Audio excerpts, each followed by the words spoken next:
আমাদের আজকের আলোচ্য বিষয় অন্তঃক্ষরা তন্ত্রের অ্যাডিনাল গ্রন্থি। আমরা জানি মানুষের দুটো বৃক্ক আছে। প্রতিটি বৃক্কের মাথায় ত্রিভুজাকৃতি টুপির মতো এই গ্রন্থি, অন্তঃক্ষরা গ্রন্থি, অ্যাডিনাল গ্রন্থি অবস্থিত। এই গ্রন্থিকে বলা হয় সুপ্রারেনাল গ্রন্থি। অ্যাডিনাল গ্রন্থির অপর নাম সুপ্রারেনাল গ্রন্থি। প্রতিটি অ্যাডিনাল গ্রন্থির ওজন 5 থেকে 9 গ্রাম। বাইরের দিকে অ্যাডিনাল গ্রন্থি হলুদ অথবা বাদামি বর্ণের হয়। এই অ্যাডিনাল গ্রন্থির দুটো অংশ থাকে। এই যে ভিতরের দিকে সাদা অংশটা, এটাকে বলা হয় মেডালা, এবং বাইরের যে অংশ, এই যে সবুজ, নীল এবং লাল শেডের অঞ্চল, এটাকে বলা হয়, এই তিনটে লেয়ার নিয়ে তৈরি হয়েছে কর্টেক্স। অ্যাডিনাল গ্রন্থির কর্টেক্স প্রায় 80% স্থান জুড়ে থাকে এবং এটি হলুদ বর্ণের। এবং এই যে মেডালা, এই মেডালাটা 20% স্থান জুড়ে থাকে। এটা ঘন বাদামি বর্ণের হয়ে থাকে। আমরা প্রথমে আলোচনা করব অ্যাডিনাল গ্রন্থির কর্টেক নিঃসৃত বিভিন্ন হরমোনের কথা। আমরা জানি যে মস্তিষ্কের যে হাইপোথ্যালামাস আছে, সেই হাইপোথ্যালামাস থেকে নিঃসৃত hormone adrenocorticotropic releasing hormone, adrenocorticotropic releasing hormone, যেটাকে ARH বলা হয়। এই হরমোন পিটিউটারি গ্রন্থির অগ্র পিটিউটারি খণ্ডকে উদ্দীপিত করে ACTH হরমোনের ক্ষরণ ঘটায়। এই ACTH হরমোন অর্থাৎ অ্যাডিনোকর্টিকোট্রপিক হরমোন, অ্যাডিনাল কর্টেক্সের ক্ষরণকে নিয়ন্ত্রিত করে। এই অ্যাডিনাল কর্টেক্স, অ্যাডিনাল গ্রন্থির যে অংশ বাইরের দিকে, এই অ্যাডিনাল কর্টেক্স বাইরের দিক থেকে ভিতরের দিকে 3টি স্তর আছে। একেবারে বাইরের স্তরটা, এখানে আমি লাল শেডের স্তর তুমি দেখতে পাচ্ছ তোমরা, জোনা গোমেরুলোসা। এই জোনা গোমেরুলোসা থেকে যে হরমোন নিঃসৃত হয় তাকে বলা হয় অ্যালডোস্টেরন। এই হরমোনটির নাম কি? অ্যালডোস্টেরন। এবং তারপরের যে স্তর জোনা ফ্যাসিকিউলেটা, এই যে জোনা ফ্যাসিকিউলেটা নীল শেডেড অঞ্চল, এখান থেকে যে হরমোন নিঃসৃত হয় জোনা ফ্যাসিকিউলেটা থেকে, সেই হরমোনকে বলা হয় গ্লুকোকর্টিকয়েড।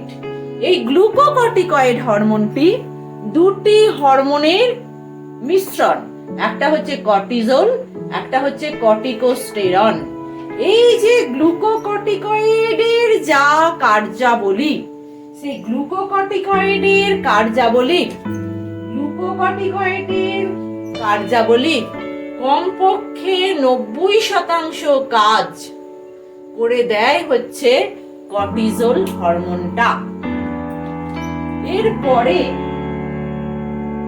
অ্যাডিনাল কর্টেক্সে সবথেকে ভিতরের স্তর সবুজ বর্ণের শেডেড অঞ্চলটা, সেটাকে বলা হয় জোনা রেটিকিউলারিস। এই জোনা রেটিকিউলারিস থেকে যে হরমোন নিঃসৃত হয় তাকে বলা হয় সেক্স কর্টিকয়েড।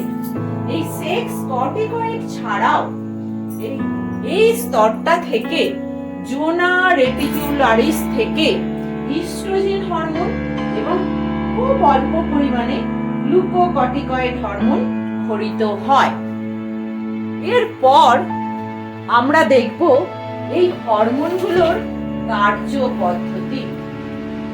তাহলে প্রথমে বাইরের দিক থেকে ভিতরের দিকে যে স্তরটি অবস্থিত জোনা গ্লোমেরুলোসা, এই জোনা গ্লোমেরুলোসার বাইরে একটি আবরণ থাকে অ্যাডিনাল গ্রন্থিকে আবৃত করে রাখে, সেই আবরণটাকে বলা হয় ক্যাপসুল। যাই হোক, এখন আমরা দেখি জোনা গ্লোমেরুলোসা থেকে ক্ষরিত হরমোন অ্যালডোস্টেরনের কার্য পদ্ধতি। আমরা জানি প্রতিটি বৃক্কের গঠনগত এবং কার্যগত একক হলো নেফ্রন। আমরা নেফ্রনের ছবিটা আঁকি।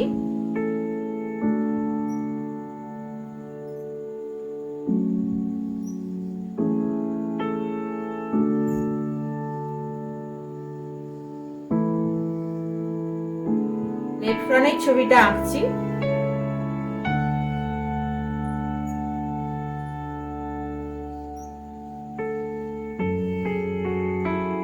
এই যে নেফ্রনের ছবি আঁকলাম, এই নেফ্রনের মধ্যে নেফ্রন হচ্ছে বৃক্কের গঠনগত এবং কার্যগত একক। নেফ্রনের মধ্যে একটি রক্তবাহ প্রবেশ করে এখানে একটি অঙ্গ তৈরি করে যাকে বলা হয় গ্লোমেরুলাস।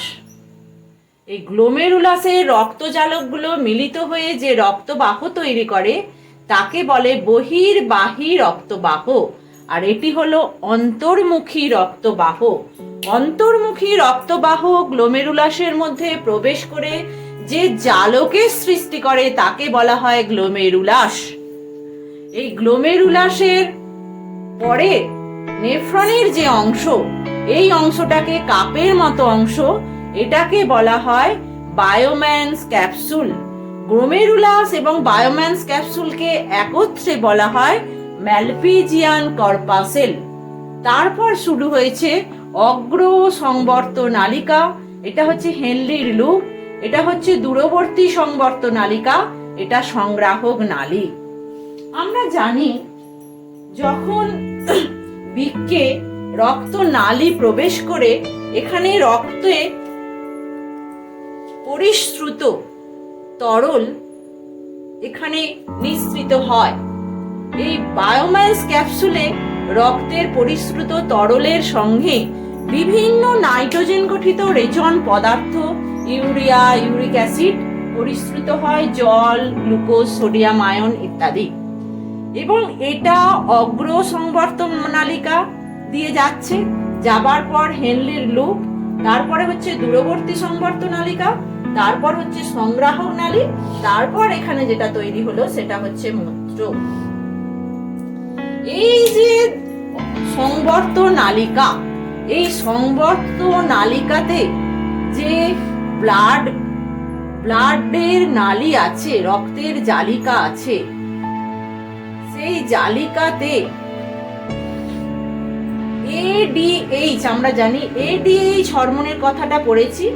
এডিএইচ হরমোনের প্রভাবে জলের পুনর্শোষণ হয়, এটা আমরা জেনেছি যে পশ্চাৎ পিটিউটারি নিঃসৃত এডিএইচ হরমোনের প্রভাবে জলের পুনর্শোষণ হয়। এখন দেখি অ্যালডোস্টেরন এখানে কি করে। অ্যালডোস্টেরনের প্রভাবে এই যে সোডিয়াম আয়নের, অ্যালডোস্টেরনের প্রভাবে সোডিয়াম আয়নের শোষণটা বেশি হয়। সোডিয়াম আয়নের শোষণ হয় অ্যালডোস্টেরনের প্রভাবে, এবং সোডিয়াম আয়নের শোষণ হয় এবং পটাশিয়াম আয়ন K+ আয়ন রেচিত হয়। কি আয়ন রেচিত হয়? পটাশিয়াম আয়ন রেচিত হয়, এবং জলেরও পুনঃশোষণে সাহায্য করে অ্যালডোস্টেরন হরমোন। এই কাজটা অ্যালডোস্টেরন করার ফলে কি হয়, যে রক্তের প্লাজমা আছে, সেই রক্তের প্লাজমায় কি ঘটে,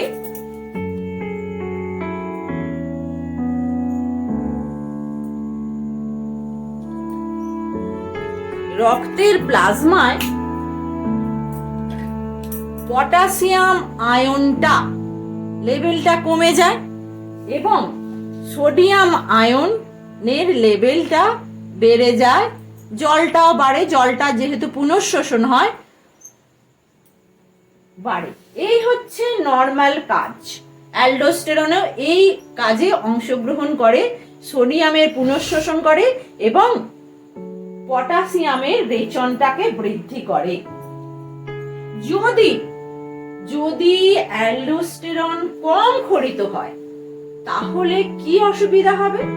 তাহলে অসুবিধা হবে, অ্যালডোস্টেরন যদি কম ক্ষরিত হয় তাহলে এই যে নরমাল ফাংশন, এই যে পটাশিয়াম আয়নের গাঢ়ত্ব কম ক্ষরণে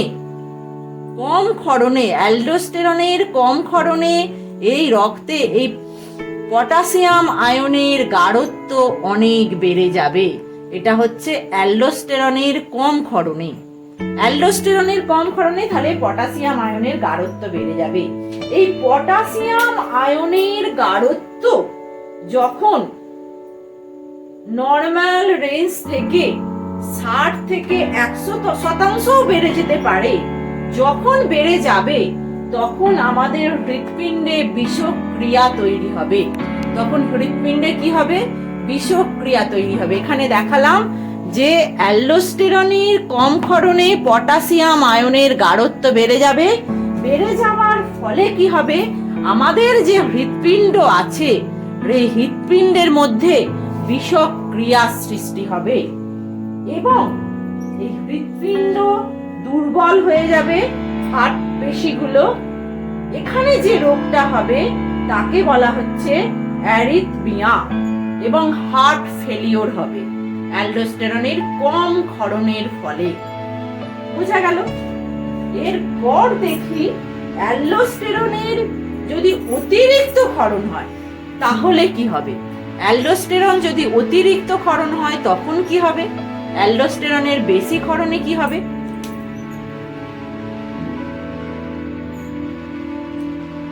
অ্যালডোস্টেরনের বেশি ক্ষরণে কি হবে না, অ্যালডোস্টেরন আমরা তো দেখছি যে অ্যালডোস্টেরন সোডিয়ামের আয়নটাকে শোষণে সাহায্য করে এবং পটাশিয়ামের রেচনে সাহায্য করে, রেচিত করে পটাশিয়ামটা। এবং যে পরিমাণ সোডিয়াম আয়ন সে শোষণে সাহায্য করে, সমপরিমাণ জলটাও শোষণে সে সাহায্য করে এবং পটাশিয়াম আয়নের রেচনে সাহায্য করে এবং হচ্ছে যে হাইড্রোজেন আয়নটাও রেচিত হয়। এবং যদি এই বেশি ক্ষরিত হয় তাহলে কি হয়ে যাবে? তাহলে পটাশিয়াম আয়নের যে ঘনত্ব আছে, পটাশিয়াম আয়নের নরমাল ঘনত্ব থেকে অনেকটা কমে যাবে।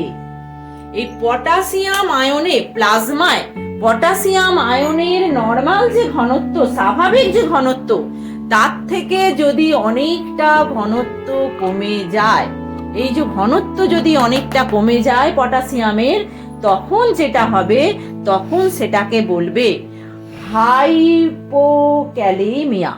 তাহলে তখন সেটাকে কি বলবে? এই যে পটাশিয়াম আয়নের বেশি ক্ষরণের ফলে ব্লাডে এর ঘনত্ব কমে যাবে। এর যে নরমাল ঘনত্ব যদি স্বাভাবিক ঘনত্বের অর্ধেক হয়ে যায়, এর ঘনত্বটা যদি স্বাভাবিক ঘনত্বের অর্ধেক হয়ে যায়, তখন যে রোগটা তৈরি হয় তাকে বলা হয়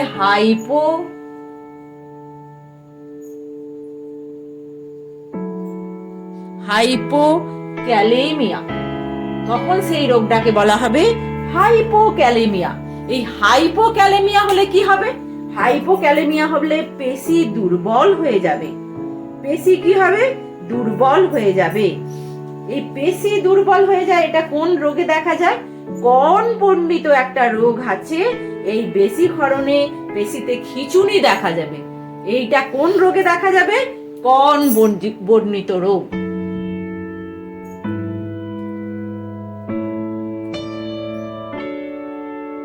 এইটা দেখা যাবে। তাহলে এখন আমরা দেখলাম যে অ্যালডোস্টেরন হরমোনের নরমাল ক্ষরণের ফলে কি করে কি কাজ করে। এর বেশি ক্ষরণের ফলে কি কাজ করে এবং কম ক্ষরণের ফলে কি কাজ করে। এরপরে আমরা যেটা দেখব সেটা হচ্ছে কর্টিজল। এর পরের স্টেজে যে আছে সেটা হচ্ছে এই যে জোনা ফ্যাসিকিউলেটা। জোনা ফ্যাসিকিউলেটা যে হরমোন নিঃসৃত করে গ্লুকোকর্টিকয়েড। গ্লুকোকর্টিকয়েড হরমোনটা দুটো হরমোনের মিশ্রণ আমি বলেছিলাম, একটা হচ্ছে কর্টিজল, একটা হচ্ছে কর্টিকোস্টেরন। এখন আমাদের আলোচ্য বিষয় হচ্ছে এই কর্টিজল হরমোনটা, কারণ গ্লুকোকর্টিকয়েড হরমোনের যে কাজ তার 95% কাজ কে করে দেয়? 95% কাজ কর্টিজল হরমোনটা করে দেয়। এই কর্টিজল হরমোন কি কাজ করে সেটা আমি দেখব। এই কর্টিজল হরমোন কার্বোহাইড্রেট, প্রোটিন এবং ফ্যাটের বিপাকে অংশগ্রহণ করে। কিভাবে ফ্যাটের বিপাকে প্রভাব বিস্তার করে সেটা আমরা দেখব। প্রথমে দেখব কার্বোহাইড্রেট।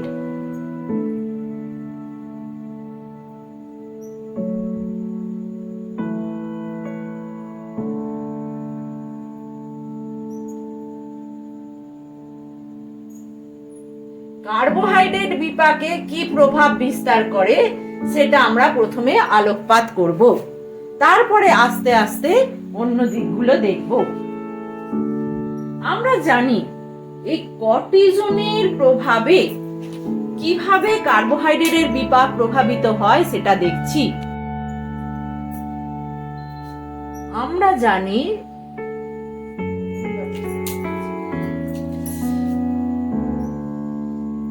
এইটা আমরা আঁকছি, যকৃৎ এঁকেছি।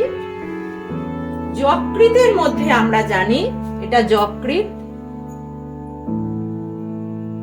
যকৃতের মধ্যে গ্লুকোজ C6H12O6 মানে হচ্ছে গ্লুকোজ। গ্লুকোজটা কিসে পরিণত হয়? গ্লাইকোজেনে পরিণত হয়।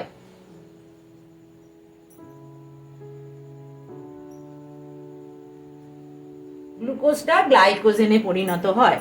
এই যে গ্লুকোজ থেকে গ্লাইকোজেনে পরিণত হওয়ার প্রক্রিয়া, একে বলা হয় গ্লাইকোজেনেসিস। এই গ্লাইকোজেনেসিস প্রক্রিয়াটা সংগঠিত হয় গ্লুকোজে এবং সেই যকৃতে, এবং অশর্করা থেকে, অশর্করা জাতীয় প্রোটিন এবং ফ্যাট থেকে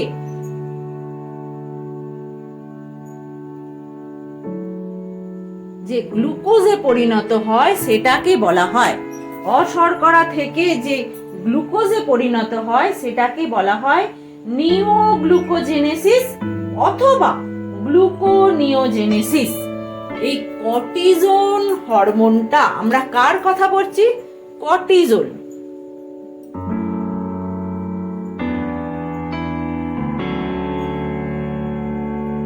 এই যে কর্টিজল হরমোনটা কি করে? এই প্রক্রিয়াটাকে ত্বরান্বিত করে, অর্থাৎ অশর্করা থেকে গ্লুকোজ তৈরি হওয়াটাকে বাড়িয়ে দেয়, নিওগ্লুকোজেনেসিস প্রক্রিয়াটাকে বাড়িয়ে দেয়। তার ফলে কি হবে? তার ফলে হবে, এর ফলটা কি হবে? এর ফলটা হবে, এর ফলে হবে এই যে রক্তের মধ্যে C6H12O6 এর পরিমাণটা বেড়ে যাবে, ব্লাড গ্লুকোজ লেভেলটা বেড়ে যায়। এবং ব্লাড গ্লুকোজ লেভেলটা যখন বেড়ে যাবে তখন আমরা জানি আমাদের এই যে অগ্নাশয় আছে, অগ্নাশয় গ্রন্থি নিঃসৃত হরমোন, অগ্নাশয় গ্রন্থি থেকে হরমোন বেরোয় ইনসুলিন।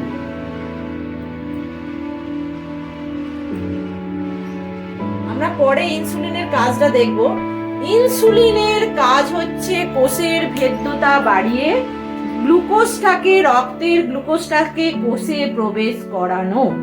ইনসুলিন এই কাজটা করে, গ্লুকোজটাকে কোথায় প্রবেশ করিয়ে দেয়?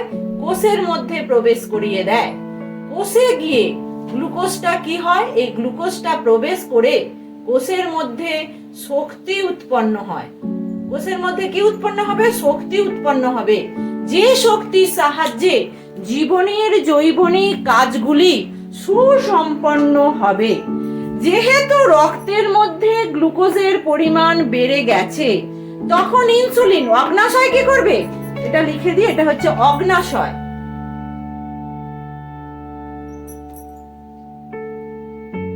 অগ্নাশয় একটি মিশ্র গ্রন্থি, অন্তঃক্ষরা গ্রন্থি এবং বহির্ক্ষরা গ্রন্থি হিসেবে কাজ করে, সেটা পরে আলোকপাত করব। তাহলে সেই অগ্নাশয় থেকে যে ইনসুলিন হরমোন নিঃসৃত হয়, তখন ইনসুলিন হরমোনের ক্ষরণটা বেড়ে যাবে। তখন দেখবে রক্তে যেই গ্লুকোজটা বেড়ে গেছে, তখন ইনসুলিন হরমোনের ক্ষরণটা বেড়ে যাবে। কিন্তু ইনসুলিন হরমোনের ক্ষরণটা বেড়ে গেলেও ইনসুলিনের প্রতি অধিকাংশ দেহকলার সংবেদনশীলতাটা নষ্ট হয়ে যাবে। এই ইনসুলিনের প্রতি অধিকাংশ দেহকলার সংবেদনশীলতাটা নষ্ট হয়ে যাওয়ার ফলে, ইনসুলিনের প্রতি এদের সংবেদনশীলতা, কোষগুলোর সংবেদনশীলতা নষ্ট হয়ে যাওয়ার ফলে ইনসুলিন কিন্তু এই গ্লুকোজটাকে কোষের মধ্যে প্রবেশ করাতে পারবে না। এই সংবেদনশীলতা নষ্ট হয়ে যাওয়ার ফলে তখন কি হবে? ইনসুলিন থাকা সত্ত্বেও, রক্তে ইনসুলিন মিশে গেছে, থাকা সত্ত্বেও কিন্তু গ্লুকোজ লেভেলটা কমবে না। কারণ হচ্ছে এই কর্টিজল হরমোনটা শুধু অশর্করা থেকে গ্লুকোজের মাত্রাটাকে বাড়িয়েছে তাই নয়, এ কোষ দ্বারা গ্লুকোজের ব্যবহারটাকে হ্রাস করে দিয়েছে। তার ফলে কি হয়ে যাবে? যে ডায়াবেটিস মেলিটাস হবে, ব্লাডে গ্লুকোজ লেভেলটা বেড়ে গিয়ে তাকে বলা হবে অ্যাডিনাল ডায়াবেটিস। তাকে কি বলা হবে? তাকে বলা হবে অ্যাডিনাল ডায়াবেটিস। তাহলে দেখা গেল যে গ্লুকোকর্টিকয়েড হরমোনের কর্টিজল হরমোনটা কিভাবে কার্বোহাইড্রেটের বিপাকে প্রভাব বিস্তার করছে, বোঝা গেল? এরপরে আমরা দেখব যে কর্টিজল হরমোনটা কিভাবে প্রোটিনের বিপাকে প্রভাব বিস্তার করছে।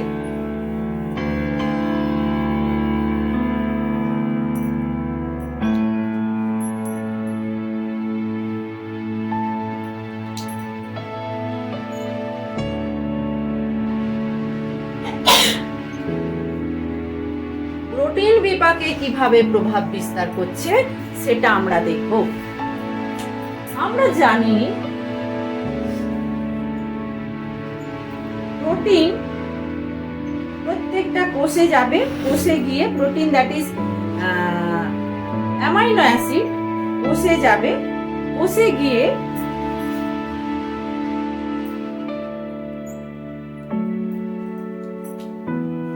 এই কর্টিজল হরমোনটা যকৃৎ কোষ ছাড়া অন্যান্য কোষে যাবে। অন্যান্য কোষে গিয়ে কি করবে? সেই কোষে সঞ্চিত প্রোটিনের পরিমাণটাকে হ্রাস করবে। কারণ কি করে প্রোটিনের সঞ্চিত প্রোটিনটাকে হ্রাস করবে? সঞ্চিত প্রোটিনটাকে কমিয়ে দেবে। কিভাবে কমাবে? দুটো পদ্ধতিতে কমাবে। এক নম্বর হচ্ছে প্রোটিন সংশ্লেষ, প্রোটিনের সংশ্লেষটাকে কমিয়ে দেবে। এবং 2 নম্বর হচ্ছে ভাঙন, প্রোটিনটাকে ভেঙে দেবে। কারণ প্রোটিন ভেঙে নিওগ্লুকোজেনেসিস করার ওর একটা প্রবণতা আছে। এই দুটো প্রক্রিয়ার সাহায্যে ও কি করবে? কোষে সঞ্চিত প্রোটিনের পরিমাণ প্রচুর হ্রাস করে দেবে। এবং যকৃৎ কোষে কিন্তু ও কি করবে? যকৃৎ কোষে প্রোটিন সংশ্লেষ উৎসেচক এবং অ্যামাইনো অ্যাসিডের পরিবহন ঘটাবে।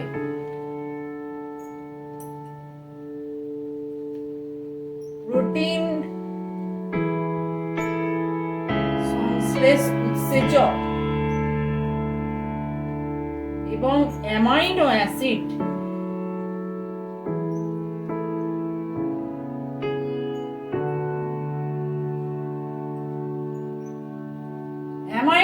অ্যাসিডের পরিবহনটা বৃদ্ধি করবে যকৃৎ কোষে এবং সেখানে প্রোটিন সংশ্লেষ করবে।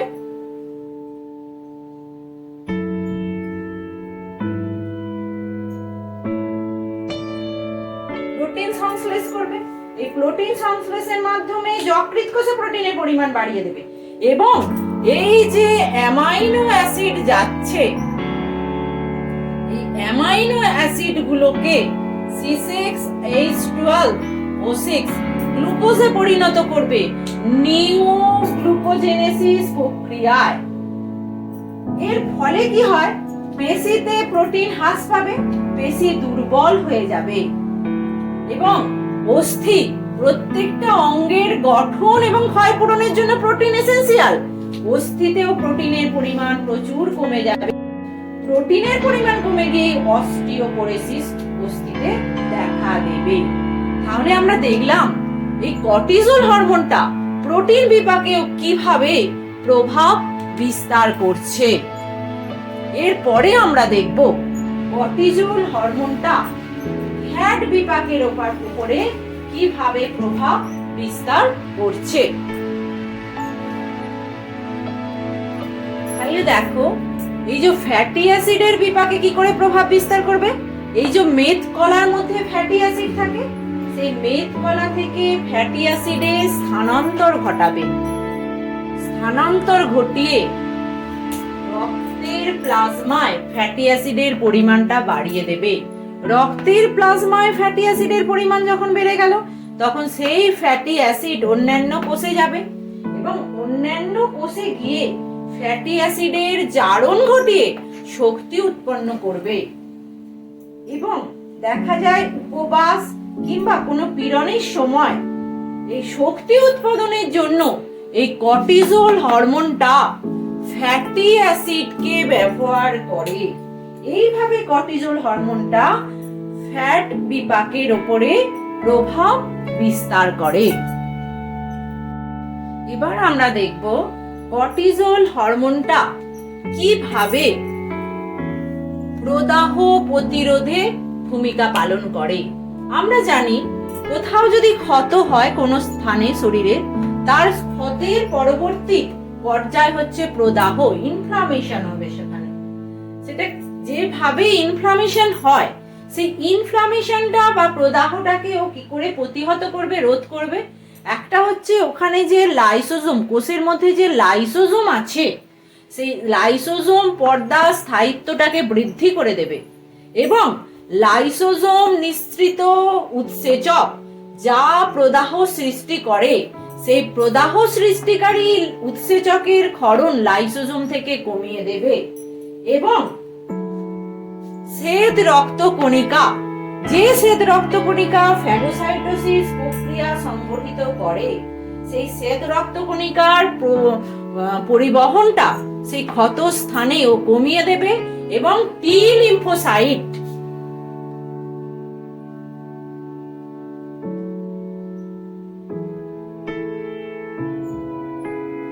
লিম্ফোসাইটের সংখ্যা বৃদ্ধিও কমিয়ে দেবে। এই সব করে, এই পদ্ধতিতে পরপর এগুলো সংগঠিত করে কর্টিসল কি করে, প্রদাহটাকে প্রতিরোধ করে। প্রদাহ বিরোধী প্রভাব, প্রদাহ বিরোধী প্রভাব কর্টিসলের হচ্ছে কোন পদ্ধতিতে করে, প্রদাহ বিরোধী প্রভাবটা কিভাবে সে ঘটায়। এক নম্বর তাহলে হলো লাইসোজোমের পর্দার স্থায়িত্বটাকে বৃদ্ধি করবে, প্রদাহ সৃষ্টিকারী উৎসেচকের ক্ষরণ হ্রাস করবে, শ্বেত রক্তকণিকার পরিবহন এবং ফ্যাগোসাইটোসিস প্রক্রিয়াটাকে কমিয়ে দেবে, টি লিম্ফোসাইটের সংখ্যা বৃদ্ধি হতে দেবে না। এইভাবে যে প্রদাহ সৃষ্টি হয় সেইটা এই উপায় অবলম্বন করে, এই পদ্ধতিগুলো অবলম্বন করে প্রতিরোধ করবে প্রদাহটাকে। তাহলে আমরা দেখলাম গ্লুকোকর্টিকয়েডের কর্টিসল হরমোনটা যে প্রধান ভূমিকা গ্রহণ করে তার বিভিন্ন কার্যাবলী।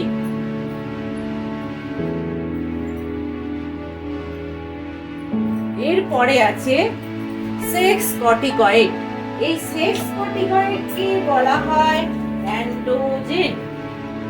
দেখা গেছে স্বাভাবিক অবস্থায় মানুষের দেহে এই অ্যান্ড্রোজেনের প্রভাব অতটা গুরুত্বপূর্ণ নয়, তবে শৈশবে এর প্রভাবে পুংজননাঙ্গের বিকাশ ঘটে এবং স্ত্রীদেহের প্রভাবে কি হয়, অনেক সময় যদি এর ক্ষরণ বেড়ে যায় অ্যান্ড্রোজেনের, তখন কি অবস্থা সৃষ্টি হয়, তখন স্ত্রী দেহের মধ্যে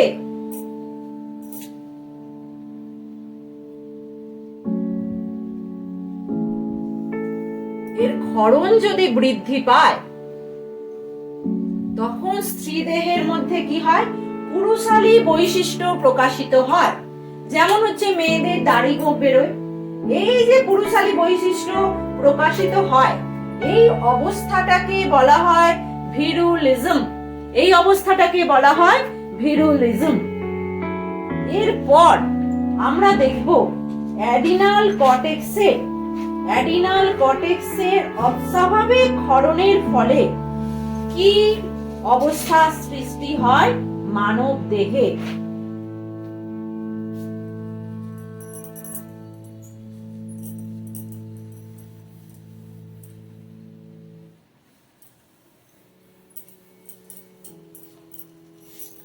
অ্যাডিনাল কর্টেক্সে যদি স্বল্প ক্ষরণ হয়,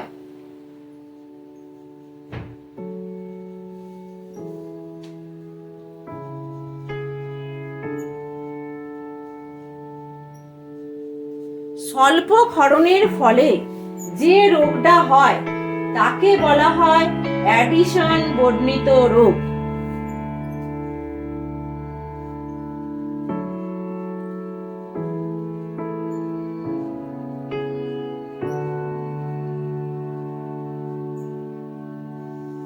এই অ্যাডিশন বর্ণিত রোগে কি হয়, পেশি দুর্বল হয়ে যায়।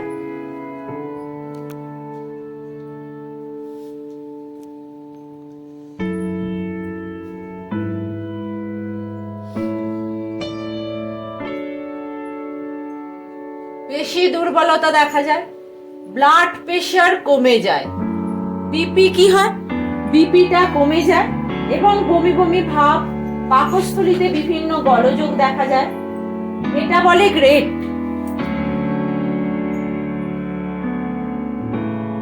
বিএমআরটা কমে যায়, বেসাল মেটাবলিক রেট কমে যায়।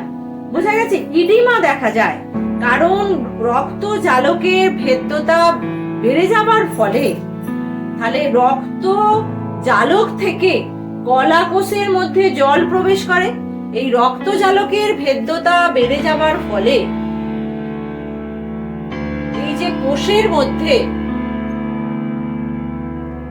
রক্ত জালক থেকে কি প্রবেশ করে, জল প্রবেশ করে, ফলে কি হয়, কোষটা ফুলে যায়। এর ফলে কি দেখা যায়, ইডিমা দেখা যায়। বোঝা গেল? তাহলে এই অ্যাডিশন বর্ণিত রোগের তাহলে লক্ষণগুলো কি? অ্যাডিশন বর্ণিত রোগের লক্ষণগুলো হচ্ছে পেশি দুর্বলতা, বিপি কমে যাবে, বিএমআর কমে যাবে এবং হচ্ছে ইডিমা দেখা যাবে এবং বৃক্কের কার্যক্ষমতা কিন্তু কমে যাবে। তাহলে এই গেল অ্যাডিনাল কর্টেক্সের স্বল্প ক্ষরণের ফলে কি অস্বাভাবিকতা দেহে দেখা যায় তার বৈশিষ্ট্যগুলি এবং তার নাম। এরপর দেখব অ্যাডিনাল কর্টেক্সের যদি অধিক ক্ষরণ হয়, অধিক ক্ষরণের ফলে কি হয়।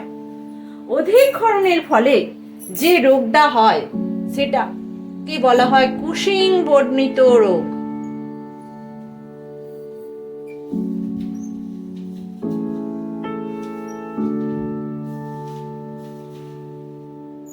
আমি বলি এটাকে অনেক সময় আলুর দমে খাংরা কাঠি। এই কুশিং বর্ণিত রোগের লক্ষণ কি? এই যে অবস্থাটা সৃষ্টি হয়েছে, নিচের দিক থেকে ফ্যাটগুলি দেহের ওপর অংশে গিয়ে জমা হয়, জমা হওয়ার ফলে যে বিশেষ আকৃতির সৃষ্টি হয় এটাকে বলা হয় বাফেলো টর্সো অবস্থা।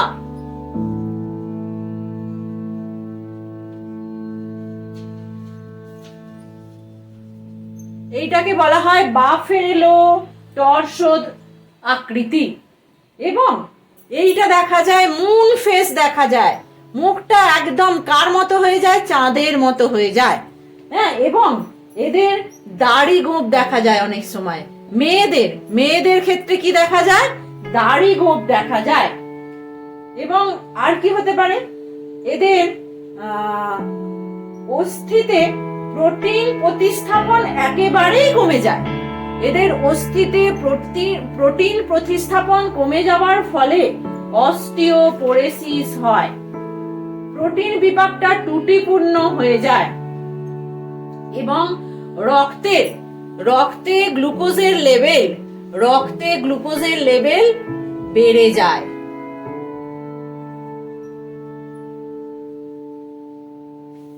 এই অবস্থাগুলো সৃষ্টি হয় অ্যাডিনাল কর্টেক্সের অধিক ক্ষরণের ফলে। এটাকে বলা হয় কুসিং সিনড্রোম। এই যে এতগুলো অবস্থা, একে একসাথে বলা হয় কুসিং সিনড্রোম।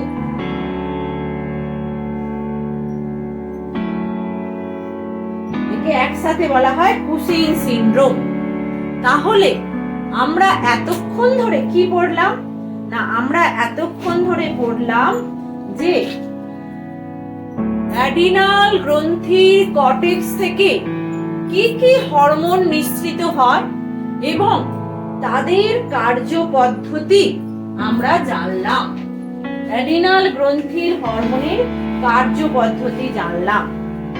এরপরে আমরা দেখব এই যে অ্যাডিনাল মেডালা, এই মেডালা থেকে কি কি হরমোন খরিত হয় এবং তারা কিভাবে কাজ করে।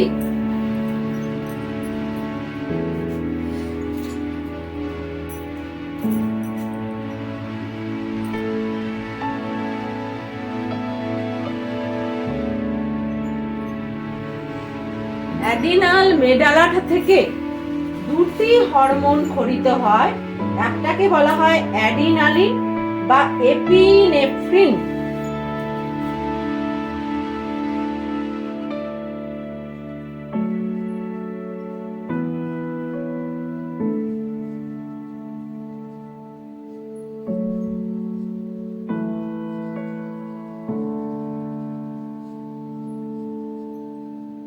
আর দ্বিতীয় হচ্ছে নরঅ্যাডিনালিন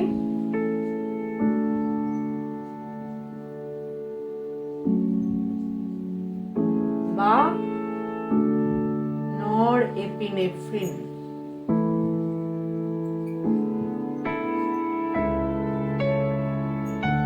বোঝা গেল?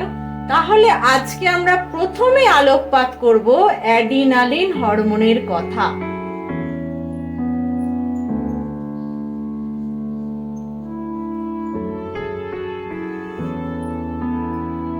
অ্যাডিনালিন হরমোনের কথা।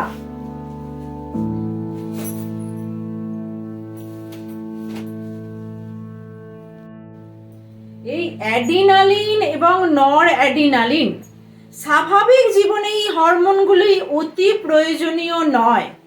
কেবলমাত্র মানুষের বা জীবের প্রাণীর সংকটকালীন অবস্থায় এই হরমোন দুটি দেহকে সেই সংকটের মোকাবিলা করার উপযোগী করে তোলে। ওই জন্য একে বলা হয়, বিশেষত অ্যাডিনালিনকে বলা হয় সংকটকালীন হরমোন। এই অ্যাডিনালিন হরমোনটা কিভাবে কাজ করে? অ্যাডিনালিন হরমোনটা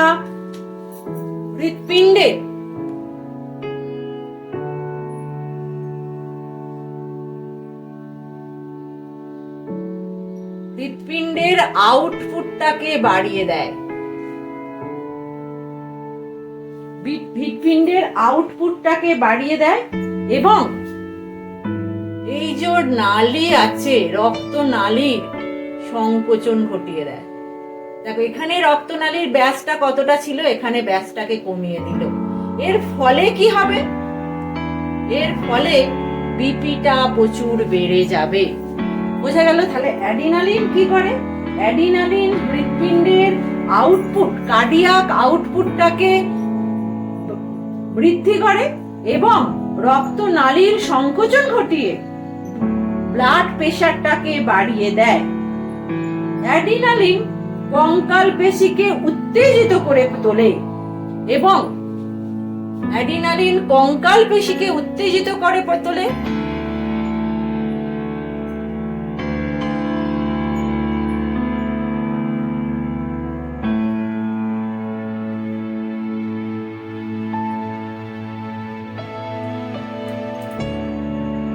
উত্তেজিত করে এবং 3 নম্বর যে কাজটা করে, অ্যাড্রিনালিন রক্তের মধ্যে গ্লুকোজের লেভেলটাকে কিন্তু বাড়িয়ে দেয়।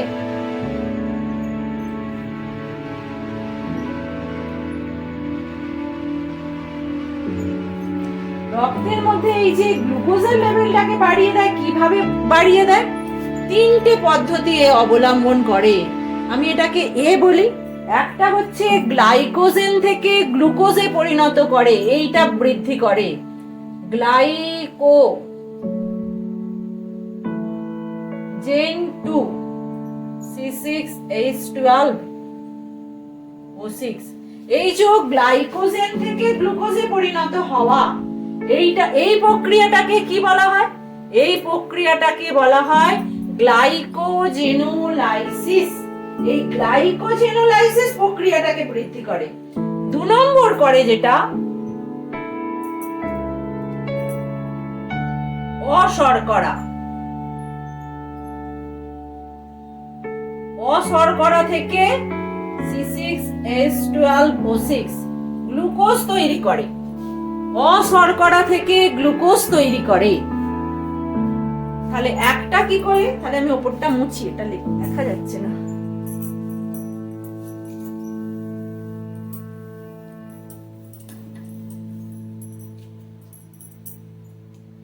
তিন নম্বর কাজ যেটা বলছিলাম, নিশ্চয় করছিলাম, দেখা যাচ্ছে না তো, এই জন্য আমি আবার উপরে করছি। রক্তের মধ্যে গ্লুকোজের পরিমাণটাকে বাড়িয়ে দেয়, ব্লাড গ্লুকোজ লেভেলটাকে বাড়িয়ে দেয়। কিভাবে বাড়ায়? 1 নম্বর বললাম যেটা, সেটা হচ্ছে গ্লাইকোজেনটা থেকে গ্লুকোজে পরিণত করে।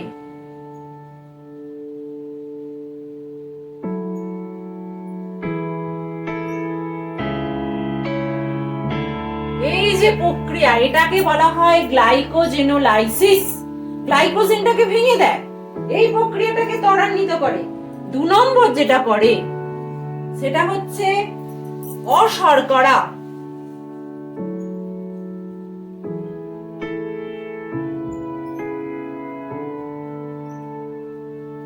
অশর্করা থেকে গ্লুকোজ উৎপন্ন করে, that is amino acid, fatty acid থেকে গ্লুকোজ উৎপন্ন করে। এই পদ্ধতিটাকে বলা হচ্ছে নিওগ্লুকোজেনেসিস। তাহলে গ্লাইকোজেনোলাইসিস প্রক্রিয়াটাকে ত্বরান্বিত করে গ্লুকোজের পরিমাণ বাড়াচ্ছে, নিওগ্লুকোজেনেসিস প্রক্রিয়াটাকে ত্বরান্বিত করে গ্লুকোজের পরিমাণ বাড়াচ্ছে। আর একটা করে পরিচক্রের মাধ্যমে ল্যাকটিক অ্যাসিড থেকে গ্লুকোজ উৎপন্ন করে।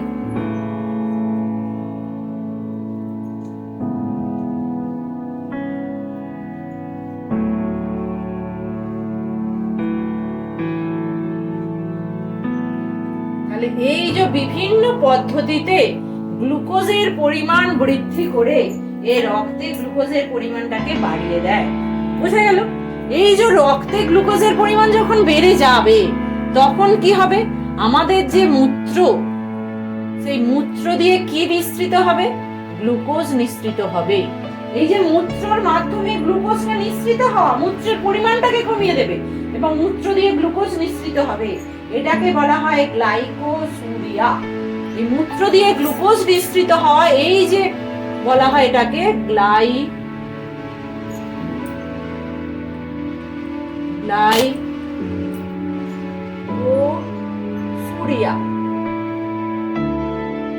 এই গ্লাইকোসুরিয়া প্রক্রিয়াটাকে ঘটাবে এবং বিএমআরটাকে বৃদ্ধি করবে। নরমাল যে বিএমআর, স্বাভাবিক যে বিএমআর,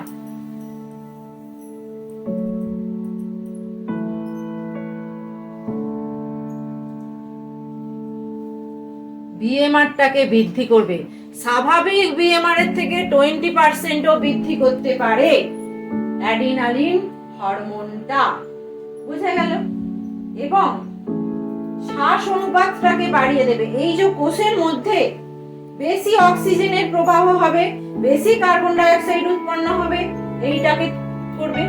আর আরেকটি হরমোন আছে, যে হরমোনটাকে বলা হয় মেলানোসাইট স্টিমুলেটিং হরমোন। এই যে মেলানিন উৎপন্ন করবে মেলানোসাইট কোষে, এর কাজটাকে বাধা দেবে। তাহলে এই গেল অ্যাডিনালিন হরমোনের কার্যাবলী। এবার নর অ্যাডিনালিন হরমোন কি করবে? নর অ্যাডিনালিন হরমোন কিন্তু কার্ডিয়াক আউটপুটটাকে বাড়ায় না, হ্যাঁ, এবং কি করে, এর সিস্টোলিক প্রেসার এবং ডায়াস্টোলিক প্রেসারটাকে বাড়িয়ে দেবে হচ্ছে এই নর অ্যাডিনালিন হরমোনটা, এই বিপিটাকে বাড়িয়ে দেবে। বোঝা গেল? তাহলে দেখা গেল এর মাধ্যমে আমরা আজকে আলোচনা করলাম যে অ্যাডিনাল গ্রন্থি নিঃসৃত বিভিন্ন হরমোনের কার্যাবলী। তাহলে নরএপিনেফ্রিন কি করবে? নরএপিনেফ্রিন করবে দেহের বিপাকীয় ক্রিয়ার হারকে বাড়িয়ে দেবে, যকৃৎ এবং কঙ্কাল পেশিতে গ্লাইকোজেনোলাইসিসের হারকে বৃদ্ধি করবে, সিস্টোলিক এবং ডায়াস্টোলিক রক্তচাপকে বাড়িয়ে দেবে। তাহলে আজকে আমরা আলোচনা করলাম অ্যাডিনাল গ্রন্থির বিভিন্ন হরমোনের কার্যাবলী।